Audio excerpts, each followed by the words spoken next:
Flash అయింది. అక్కడ 28వ తారీఖు ఏలూరులో జరిగిన అంటే సుమారు 1000 మంది ప్రజలతో ఒక 3000 ఖాళీ కుర్చీలతో 1000 కూడా కాదు, ఎవరో లెక్కెట్టినోడు 730 అన్నాడు. బట్ 1000 మంది అని చెప్పి సింపతిగా మనం లెక్కెట్టుకున్నప్పటికీ ఓ 3000 ఖాళీ కుర్చీలతో ఆ ఖాళీ కుర్చీలు వాడేసుకున్న కుర్చీలు చూసుకుని అంటే వాళ్ళు వేసుకున్న కుర్చీలే వాళ్ళు చూసుకుని అందులో మనుషులు ఉన్నట్టుగా ఊహించేసుకుని నోటుకొచ్చినట్టు వాగారు కొందరు. సో అలాంటి వాగ్గేయకారుల్లో ఒకడిని నోట్లో అని చాలా జుగుప్సాకరంగా మాట్లాడిన వ్యక్తిని మరి నిన్న మొన్న సోషల్ మీడియాలో కూడా ప్రజలు ముక్తకంఠంతో ఇలాగా ఆ నోట్లో కానీ నోట్లో ఉన్న నాలుకను పీకి కానుకలుగా ఇచ్చేవాడిని అంటే వాడు చాలా అతిగా పేలాడు.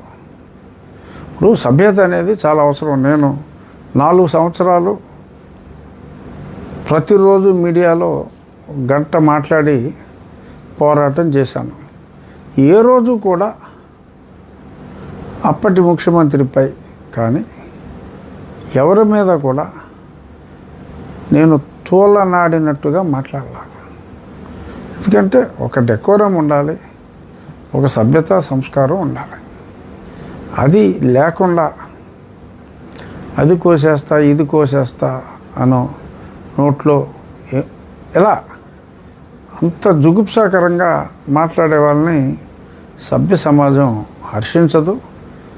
అదే విషయం మరి సోషల్ మీడియాలో కూడా ఎంతోమంది ఈ ప్రభుత్వం ఇలా మాట్లాడే వాళ్ళని ఎంకరేజ్ చేస్తుందా, ప్రోత్సహిస్తుందా ఏమిటి అన్నట్టుగా మరి చాలామంది వాళ్ళ మనోవేదనని సోషల్ మీడియా ద్వారా తెలియచేశారు. అలాగే పెద్దలు పవన్ కళ్యాణ్ గారి గురించే కాకుండా నా గురించి కూడా మాట్లాడిన మాటల మీద సోషల్ మీడియా చాలా మీడియా స్పందన ఎలా ఉన్నప్పటికీ ఇవాళ మీడియా అంటే సోషల్ మీడియాయే. సోషల్ మీడియా చాలా తీవ్రంగా స్పందించింది. మరి ఈరోజు ఉదయం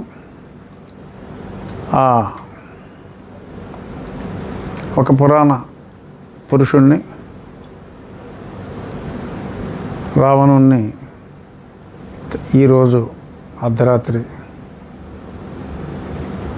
సోషల్ మీడియా కథనం ప్రకారం, ఇంకా మెయిన్ మీడియాలో వచ్చిందో లేదో, సోషల్ మీడియా కథనం ప్రకారం 12:30కి అరెస్ట్ చేసినట్టుగా పిఠాపురం పోలీసులో మరి కాకినాడ జిల్లా మరి అక్కడి నుంచి అరెస్ట్ చేసినట్టుగా తెలిసింది. ఖచ్చితంగా ఇది ఎట్టకేలకు ఆహ్వానించదగిన పరిణామం. చాలా సంతోషంగా ఉంది. కనీసం పవన్ కళ్యాణ్ గారి విషయంలో మరి కూటమిలో అతి ముఖ్య నాయకుడు ఆయన, మరి ఆయన్నే అంత దారుణంగా పరిహసిస్తూ ఈ జడకుమారుడు కూడా మరి డిగ్రీ క్వాలిఫికేషనా, మరి అలా అనుకుంటే డబుల్ PhD చేసిన వాళ్ళే ముఖ్యమంత్రులుగా ఉండాలని మరి అతని ఉద్దేశమా? అతను ఏదో మేజిస్ట్రేట్ పరీక్ష పాస్ అయ్యాడంట, అందుకని అతనికి డిప్యూటీ సీఎం ఇవ్వాలి. 10వ క్లాస్ చదువుకున్న పవన్ కళ్యాణే డిప్యూటీ సీఎం అవగాలేదని చెప్పి తనకు తను డిక్లేర్ చేసుకుని, సరే అతని ఆశయాలను అతను చెప్పుకుంటే తప్పు లేదు. కానీ అవతల వ్యక్తిని అంత నీచంగా కించపరుస్తూ నా విషయంలో కూడా ఫిజికల్గా రెచ్చగొడుతూ నాలుక కోసి కానుకలు ఇస్తానంటాం, సమాధి రెడీగా ఉంది ఖబర్దార్ అంటాం.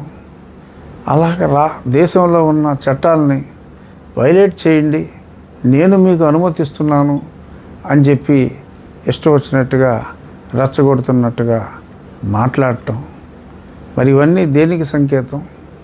ఇవి చూస్తూ భరించే మంచి మనసు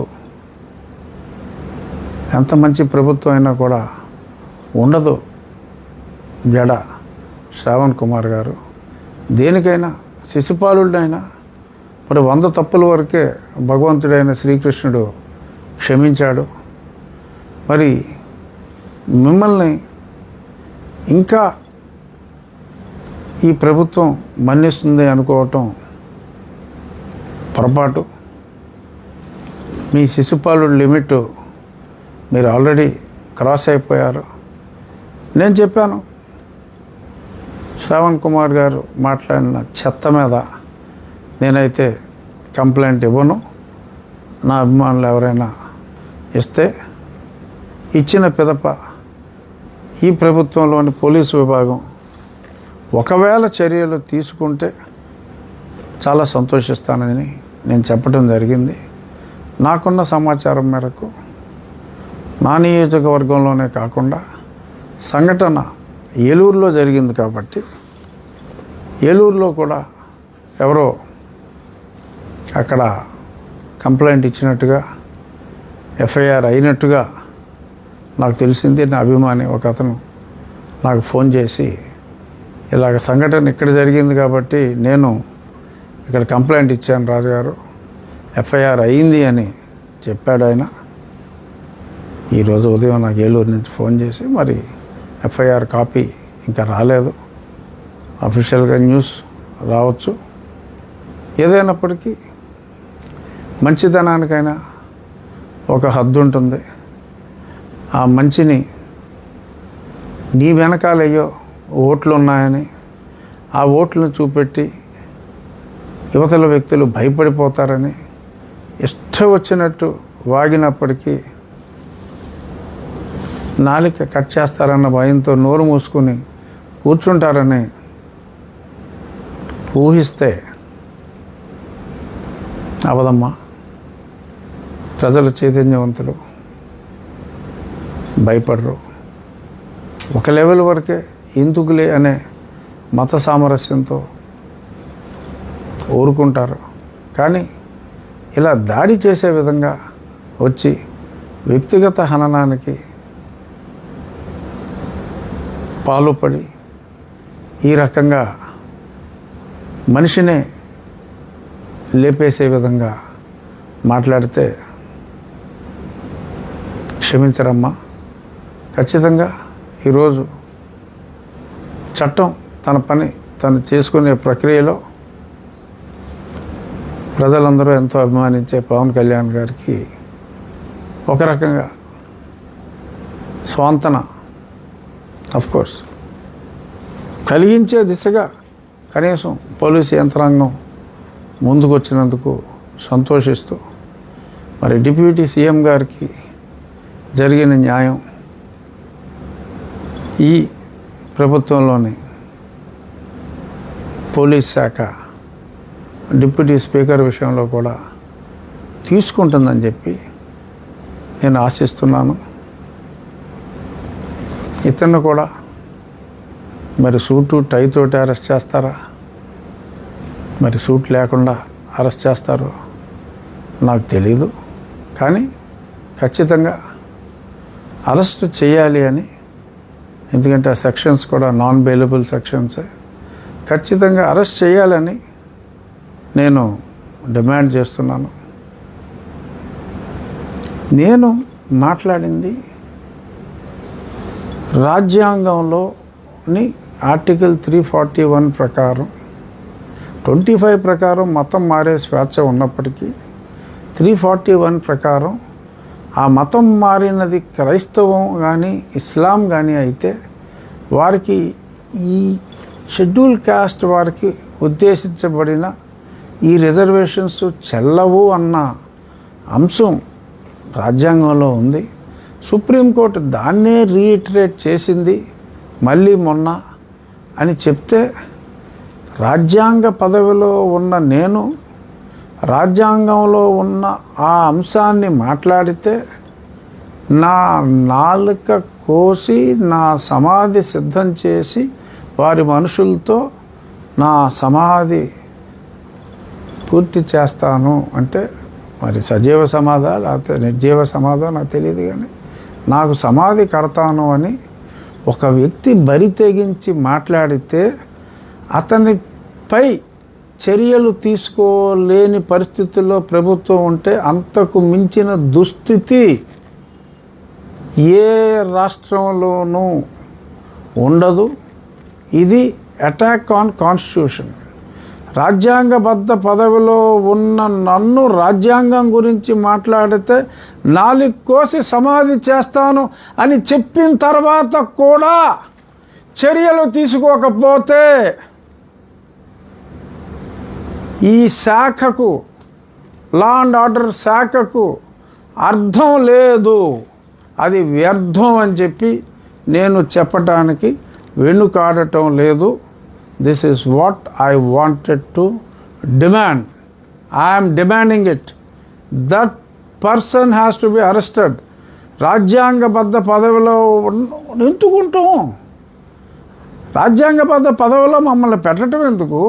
రాజ్యాంగాన్ని సూచించాలి, పాటించాలి అని చెప్పి సూచిస్తే నన్ను చంపేస్తానంటే మాట్లాడరా? అరెస్ట్ చేయరా? This is what I'm demanding this government. చూద్దాం ఏం జరుగుతుందో చూద్దాం. ఇవాళ రేపట్లో డిప్యూటీ సీఎం గారిని మాట అన్న వ్యక్తికి జరిగిన న్యాయం, డిప్యూటీ స్పీకర్ని రాజ్యాంగబద్ధ పదవిలో ఉన్న నన్ను అంటే చర్యలు తీసుకోలేని అచేతన స్థితిలో ఈ మంచి ప్రభుత్వం ఉంటుందని నేనైతే అనుకోవట్లేదు.